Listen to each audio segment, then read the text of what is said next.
Hello दोस्तों, क्या आपको पता है कि इंडिया में औसतन हर साल 10 लाख तक स्टूडेंट यूपीएससी के एग्जाम के लिए अप्लाई करते हैं, पर इसमें से केवल 0.1% ही सिलेक्ट हो पाते हैं। इसका ये मतलब हुआ कि अगर 1000 लोग एग्जाम देंगे तो केवल एक ही जन सिलेक्ट हो पाएगा। और क्या आपको पता है कि इंडिया में 80% ऑफ द इंजीनियर्स नौकरी करने के काबिल नहीं है, उन्हें अपनी डिग्री के हिसाब से नौकरी नहीं मिल रही है। और क्या आपको पता है कि only 7% of the Indian MBA graduates नौकरी करने के काबिल है, बाकी सब तो ऐसी पेट काटने लायक 8-10 हज़ार रुपए की नौकरी कर रहे हैं। तो इंडिया में इतनी बेरोजगारी क्यों है? इसका मेन कारण ये है कि हमारे 12 से 15 साल तक के एजुकेशनल करियर में ज़्यादा फोकस टेक्स्ट बुक को रटवाने पे किया जाता है, जबकि ज़्यादा फोकस कॉन्सेप्ट्स और प्रैक्टिकल नॉलेज को समझाने में करवाना चाहिए। और जेईई और यूपी जैसे एग्जाम में तो प्रैक्टिकल बेस्ड क्वेश्चन पूछा जाता है, और इसी चीज़ की कमी आजकल के इंडियन यूथ्स में होती जा रही है। जब लोगों को नौकरी नहीं मिलती है तो सरकार के पास जाके नारा लगाते हैं कि हमें नौकरी दो, हमें नौकरी दो। अब हमारी इंडिया की पॉपुलेशन इतनी ज़्यादा है कि सरकार तो सबको नौकरी नहीं दे सकती है, इसलिए गवर्नमेंट जॉब्स के एग्जाम में कंपटीशन आजकल हमारे इंडिया में हद से ज़्यादा बढ़ती जा रही है। और जब लोगों को सरकारी नौकरी नहीं मिलती है तो वो प्राइवेट सेक्टर का दरवाज़ा खटखटाने के लिए जाते हैं। और प्राइवेट सेक्टर में जो चीज़ सबसे ज़्यादा मैटर करती है वो है आपकी स्किल, यानी कि आपकी योग्यता। और इसी चीज़ की आजकल के इंडियन यूथ्स में कमी होते जा रही है। तो हमारे एजुकेशन सिस्टम में ऐसी क्या प्रॉब्लम है कि हमारे इंडियन यूथ्स है वो स्किल नहीं बन पा रहे हैं? स्किल की कमी होने की वजह से ही इंडिया में इतनी बेरोजगारी बढ़ रही है। तो ऐसी क्या खामियां हैं हमारे एजुकेशन सिस्टम में? इस वीडियो में हम इसके बारे में उतना डिस्कस नहीं करेंगे, क्योंकि ये चीज़ आपको खुद ही समझना है। और ये चीज़ आपको कैसे समझ में आएगी, इसके लिए हम आपको समझाएंगे इस वीडियो में। हमारी जो इंडिया की पुरानी एजुकेशन गुरुकुल सिस्टम थी वो कैसी थी, उस समय के स्टूडेंट्स कैसे होते थे, उस समय जो गुरुजी होते थे वे अपने शिष्य को किस तरह से शिक्षा देते थे, क्या वो स्किल्ड बन पाते थे, क्या वो अपने लाइफ में कुछ कर पाते थे। अगर आप इस चीज़ को समझेंगे, अगर आप गुरुकुल सिस्टम ऑफ एजुकेशन को समझ जाएंगे तो आपको ऑटोमेटिक ये समझ में आ जाएगा कि हमारे आजकल के इंडियन एजुकेशन सिस्टम में, मॉडर्न एजुकेशन सिस्टम में क्या प्रॉब्लम हो रही है। तो इस वीडियो में हम गुरुकुल सिस्टम ऑफ एजुकेशन को अच्छे से एनालाइज करने वाले हैं, जिससे कि आपको ये समझ में आएगा कि हम क्या थे और हम अभी क्या बनते जा रहे हैं। तो आइए शुरू करते हैं। गुरुकुल सिस्टम ऑफ एजुकेशन प्राचीन भारत का एकमात्र शिक्षा ग्रहण करने का जरिया था, जहां पे स्टूडेंट्स को खुद गुरुजी के पास जाकर रिक्वेस्ट करनी होती थी, कृपया हमें शिक्षा दीजिए। और जब गुरुजी उस स्टूडेंट को एज अ शिष्य एक्सेप्ट कर लेते थे तो उस स्टूडेंट को गुरुजी के साथ ही रहना पड़ता था, जहां पे गुरुजी उनके हर एक एक्टिविटी का उनका अच्छे से मार्गदर्शन करते थे। सिस्टम की खास बात ये थी कि शिष्य और गुरु जब साथ साथ रहते थे, यानी कि स्टूडेंट और टीचर जब साथ रहते थे तो उनकी एक बहुत ही अच्छी बॉन्डिंग हो जाती थी, एक बहुत ही अच्छा रिलेशन हो जाता था। और तो और गुरुकुल में रहकर स्टूडेंट ये सीखते थे कि आत्मनिर्भर होकर कैसे जीना है, सोसाइटी के साथ डील कैसे करना है, या फिर अपने परिवार को कैसे चलाना है। इन सारी चीज़ों का ज्ञान उन्हें वहाँ पर मिलता था। और तो और आज की प्रेजेंट एजुकेशन सिस्टम से पुराने गुरुकुल की जो एजुकेशन सिस्टम थी वो बहुत ज़्यादा अलग है, क्योंकि आज के प्रेजेंट एजुकेशन सिस्टम में क्या होता है कि थ्योरेटिकल चीज़ें ज़्यादा डोमिनेट करती हैं, और हमारे पुराने गुरुकुल एजुकेशन सिस्टम में प्रैक्टिकल चीज़ें ज़्यादा डोमिनेट करती थी। और क्या आपको ये बात पता है कि वो इंडियंस ही थे जिन्होंने इस बात का दावा किया था कि हमारी पृथ्वी राउंड इन शेप है? और हमारे इंडियन हिस्ट्री में विमान को भी मेंशन किया गया है।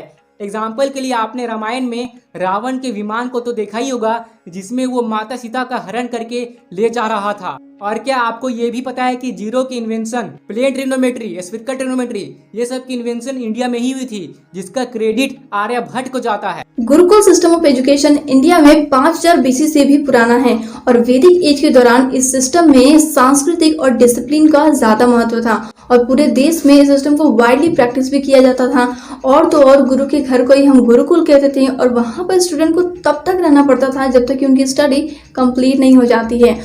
और सबसे अमेजिंग बात ये थी उस गुरुकुल एजुकेशन सिस्टम की कि वहाँ पर गुरु अपने शिष्य से कोई फीस नहीं लेते थे। जी हाँ, वहाँ पर कोई फीस नहीं लेते थे गुरुजी, बल्कि शिष्य उन्हें गुरु दक्षिणा के तौर पर अपने गुरु की हर एक बात को मानते थे। और तो और गुरु जो भी कहते थे हर एक शिष्य को उनकी बात का पालन करना पड़ता था, उनकी आज्ञा का पालन करना पड़ता था।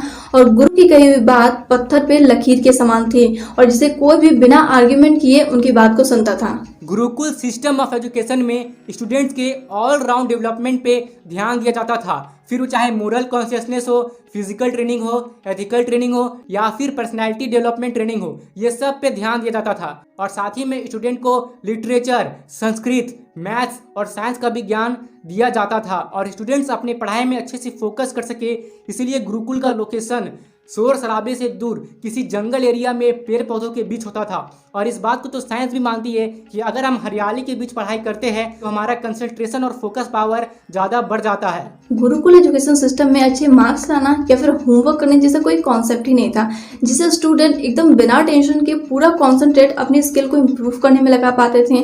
और तो और आज के एजुकेशन सिस्टम की तरह फर्स्ट, सेकंड, थर्ड रैंक लाने जैसा भी कोई कॉन्सेप्ट नहीं था। उन्हें उनके रैंक के हिसाब से नहीं जज किया जाता था, बल्कि उन्हें उनकी स्किल के हिसाब से जज किया जाता था। अगर एग्जाम्पल दूं तो अगर आपने महाभारत का सीन देखा है ना, तो आपको याद होगा कि पांडवों और कौरवों के जो गुरु थे द्रोणाचार्य, वो उनके फर्स्ट सेकंड रैंक के हिसाब से उन्हें जज नहीं करते थे। उन्हें जज करते थे उनकी स्किल के हिसाब से कि वो किस चीज में अच्छे हैं। फॉर एग्जाम्पल जो युधिष्ठिर थे वो भाला फेंकने में बहुत ज्यादा अच्छे थे, और भीम गदा चलाने में बहुत अच्छे थे, सहदेव और नकुल तलवारबाजी में बहुत अच्छे थे, और अर्जुन को तो आप जानते होंगे कि तीरंदाजी में बहुत माहिर थे, राइट। तो उनके गुरु उनको फर्स्ट, सेकंड, थर्ड इसके हिसाब से जज करते ही नहीं थे, उनके स्किल के हिसाब से उन्हें जज किया जाता था। गुरुकुल में स्टूडेंट को उनके पैशन और गोल को फाइंड आउट करने के लिए उन्हें कुछ ट्रेनिंग दी जाती थी, और तो उन्हें प्रैक्टिकल वैल्यू सिखाए जाते थे, ताकि वो अपने गोल को, अपने पैशन को ठीक से फाइंड आउट कर पाए। वो ये जान पाए कि वो किस चीज के लिए बने हैं, किस चीज में बहुत अच्छे हैं। और एक बार जब स्टूडेंट को उनके गोल के बारे में, उनके पैशन के बारे में पता चल जाता था, तो उनका पूरा जो ध्यान है पूरा वो जुट जाते थे अपने गोल को अचीव करने के लिए।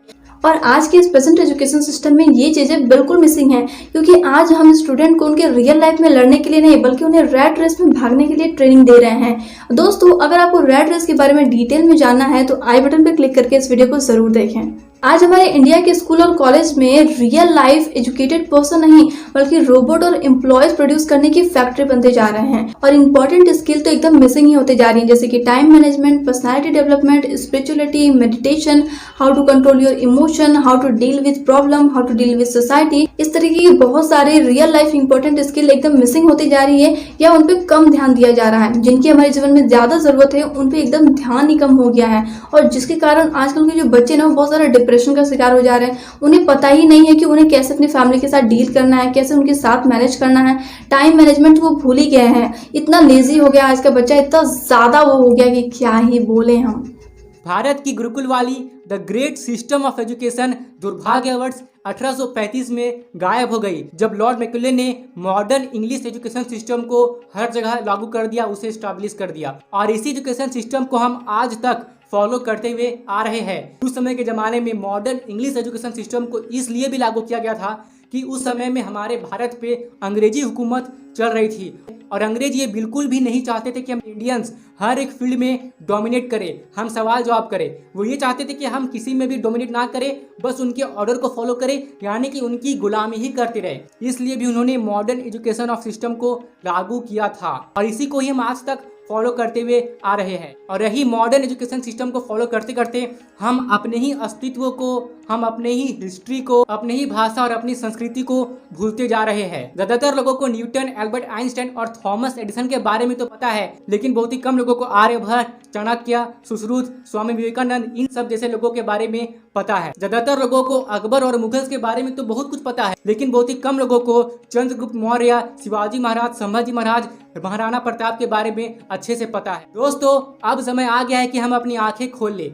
हम एजुकेशन सिस्टम को तो नहीं बदल सकते हैं, लेकिन हम खुद को जरूर बदल सकते हैं। हम अपने गुरुजनों, महान राजाओं, रामायण महाभारत के सीख को अच्छे से सीख कर खुद में अप्लाई कर सकते हैं, और दूसरों को भी सिखा सकते हैं, और वापस से अपनी भाषा, अपने संस्कृति और अपने इतिहास को अस्तित्व में ला सकते हैं। और हम रैट रेस के लिए नहीं, बल्कि रियल लाइफ एजुकेटेड पर्सन बन सकते हैं। दोस्तों, अगर आपको हमारी ये वीडियो पसंद आई तो प्लीज़ इस वीडियो को लाइक कर दीजिए, और दूसरों के साथ भी शेयर जरूर ही कीजिए, ताकि ये अवेयरनेस फैले कि हम क्या थे और हम क्या होते जा रहे हैं, हमारा इतिहास क्या था। क्योंकि हम नहीं चाहते कि हम अपने पुराने इतिहास को वापस से अस्तित्व में लाए, और ऐसा करने के लिए हमें आपकी मदद चाहिए, जिसके लिए आपको इस वीडियो को एकदम अच्छे से शेयर करना होगा। और इसी तरह की वीडियो रेगुलर बेसिस पे देखने के लिए इस चैनल को सब्सक्राइब जरूरी कर ले। आपको यहाँ तक रुकने के लिए सच्चे मन से बहुत बहुत धन्यवाद।